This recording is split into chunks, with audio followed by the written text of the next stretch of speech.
cold, rainy day to hear us talk about it. Before we get started, I want to acknowledge some college leaders who are here in the room today. You're going to hear from Chairman of our Board of Trustees, Patrick Murphy, here in a minute.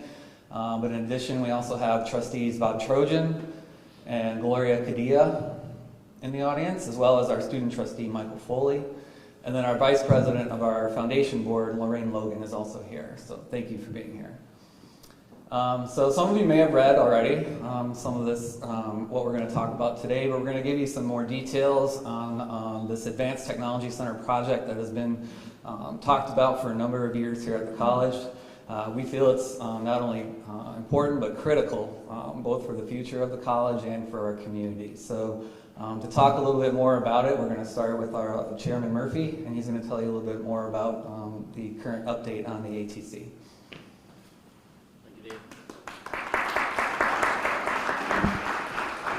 All right, I want to thank everyone for coming as well, and supporters that could not make it. I know I spoke to a lot of the local elected officials, Sosnowski and Cabello, Severson, Stottleman, West, and a lot of them. I appreciate all of their support and all of your support as well. As you know, RBC has been preparing for an ATC for many years. This goes back to when I got on the board in 2013. 2 or 3 years ago, a Colman site was selected. There's a lot of complexities with that. And due to the delays in that, the board began to take a look at an alternate locations after the construction had not begun. Knowing all the needs for the middle skills training and certifications in the region, we wanted to make sure we moved faster for the community. In August of this year, the college looked into actually expanding in an already successful partnership that we had at the Rockford Register Star building in the RBC downtown location. At that time, the building was not available. An offer was put on hold that we had on that building. But through the vision of the Rockford Register Star, Gatehouse Media executives, and Paul Geyer, they reached out to Rock Valley to see if an agreement could be reached and bring an RBC, the RBC ATC, to one of the most iconic buildings in Rockford. I'm happy to report that as of yesterday, an agreement was reached between the Rockford Register Star and RBC. We will be expanding our footprint in the Rockford Register Star building, and we'll be able to include new programming for the community as early as next fall. Dr. Jensen will mention a little bit about that later on. Some of the basic details of the agreement is that we will expand from 15,000 square feet to about 100,000 square feet or more. We currently have a lease rate down there at about 250,000. That will go to about 300,000, so it'll increase slightly, but we will increase our footprint significantly. And then we will have the option to purchase after 42 months as well, and all those details are in a press release that Dave Costello has for everyone. Again, I just want to thank the Rockford Register Star, Gatehouse Media, specifically Paul Geyer, for their vision, their willingness to work with RBC, and a continued partnership bringing workforce development training to the community in the establishment of a regional advanced technology center. And with that, I'd like to introduce Paul Geyer from Rockford Register Star.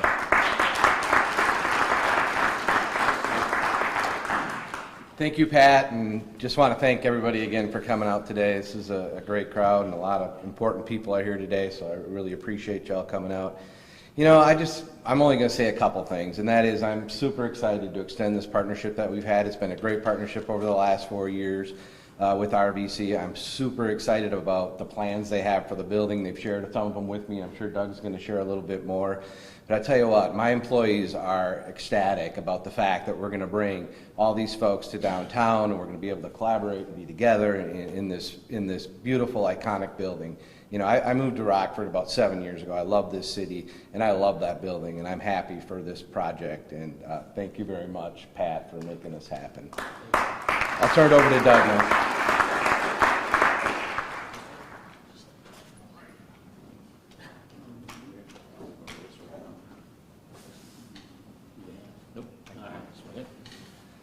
All right. Well, thank you everybody for coming out today, and as I'd like to thank Paul and Patrick for their support and leadership to make today's announcement possible. I see lots of people here in the audience, a lot of individuals who have been here in the community for a long time and have heard this conversation about the college's commitment to an advanced technology center. I think the key is that on behalf of our board of trustees, I'd like to thank them for their leadership in pulling this project together and making it possible through years and years of preparation. Today is an exciting and important day for our community. Today began many, many years ago. As Patrick Murphy said, the Board of Trustees saw the need to have a vision and to understand the importance of how education is tied to community and economic development. This vision and reality before you today as we begin the next phase of this project. But there's been a lot going on behind the scenes for years that has led up to today's announcement, what we refer to as the next phase. And the reason why I refer to it as the next phase is because there's been years of work that has been going into this behind the scenes.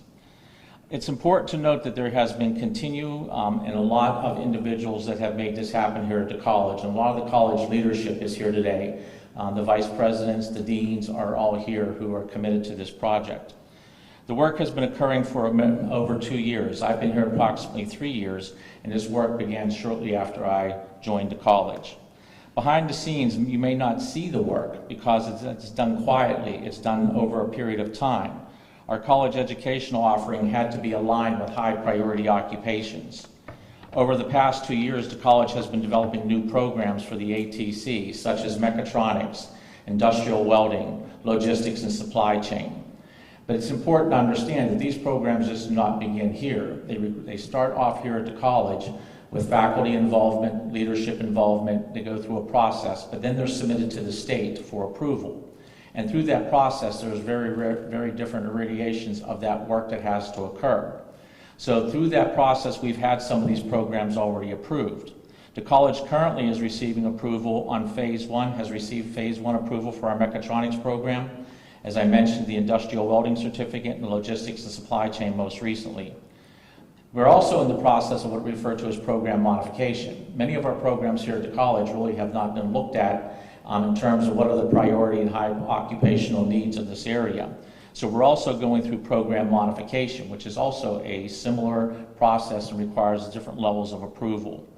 The process is also developing additional programs. You'll hear a lot about critical core manufacturing, the second level of our mechatronics certificate leading to an associate degree in mechatronics engineering, process control and instrumentation, material joining. Material joining is more than just welding. Material joining is taking materials of different types and placing them together, whether it's ferrous materials to non-ferrous materials. Also, you'll hear more about fabrication, the idea of additive and subtractive manufacturing, and how do you integrate all of these systems, whether it's fabrication, material joining, design, programming, into a system where the process for manufacturing is going. Some of you will start to hear about Industry 4.0 standards in the very near future. If you're not familiar with that term, I would recommend that you look it up and start to follow it, because that's where the modern day manufacturing environment is going. We'll also see CNC operators and technicians is also a need in this area. We also have some other areas that we're working on, but they need to be vetted, and we need to make sure that there is employment opportunity and that the industry supports those. So this all is about expanding the high priority occupational needs for our region, and that is what the Advanced Technology Center is about. So the opening of the Advanced Technology Center, you're going to see, we're going to use a term called a rolling opening. That's what this partnership really allows us to do. We will have programs that will begin this fall. We will continue to have programs rolling and being developed as demand needs. We are currently forming an advisory committee that will sit down with us and describe the mission and the vision for the Advanced Technology Center and will guide us through that process. It's important to understand that this is a systems approach to closing the middle skill gap of our region. Some of you have been hearing more and more about this term middle skills. Middle skills are not necessarily entry-level skills, but they are the foundational skills that many industry need to operate.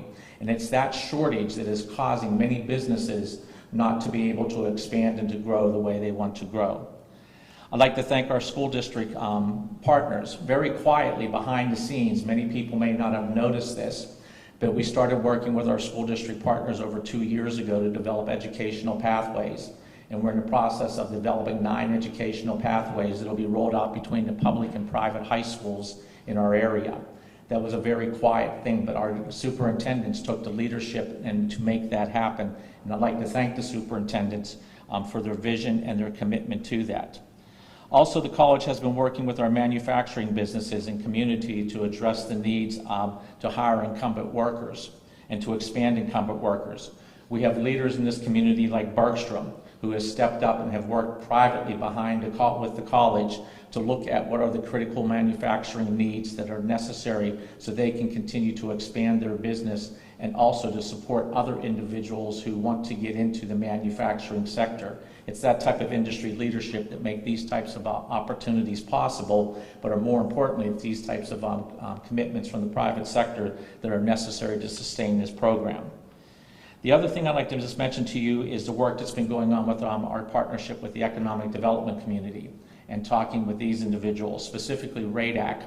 And I see Nathan is here today. The leadership at RADAC, their board has looked at a middle skills study that they have been sponsoring and that they have put together that will be announced very soon that will define that there is a middle skills shortage in the various manufacturing sectors, and that work needs to be addressed. But core to all of that is the need for a critical core manufacturing skills that will set people up for those middle skill pathways. This work is being done. It is continuing. We have various entities that have stepped up, and Nathan and I have visited many companies to talk about what their skill needs are. It's also important to acknowledge the recent Workforce Equity Initiative grant that we announced here about a week ago. The importance of that is that members of our community will be able to have access and to achieve education and skills to help close this skill gap that I've been discussing with you. And these programs are ready to go currently. We are accepting individuals into these programs. The skills that they'll be focusing on initially is truck driver training, their CDL license, CNC training operations, operator training, as well as industrial welding and cold forming. Those programs are open right now, and those are the skill gaps that we also need to address. As you can see, the ATC project has been developing for many years. This initiative and others are all being aligned to achieve and design, develop, and implement an advanced technology center. Today is the next phase in that journey where we will begin to focus on the actual ATC facility that will allow the college and the community to prepare our current and future students. Whether these students, these learners, are adult students, or whether they are K-12 students, high school students, whether they are seeking careers in highly technical manufacturing environment, or they are new hires at one of our growing businesses or expanding businesses, or they are currently employed and need incumbent worker training to advance those skills so those businesses can continue to grow and further develop their footprint in this region. These current careers are achieved and are aligned to create a high-quality technical workforce, not only for the workers in the businesses, but also to prepare a better quality of life for our families. So this is an investment for this community, and it is an investment in our future, and that future begins today. Thank you very much for coming out and talking to us about the Advanced Technology Center.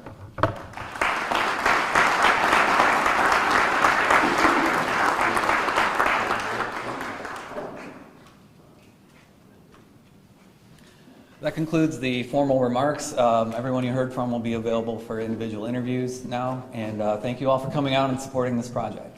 Thank you.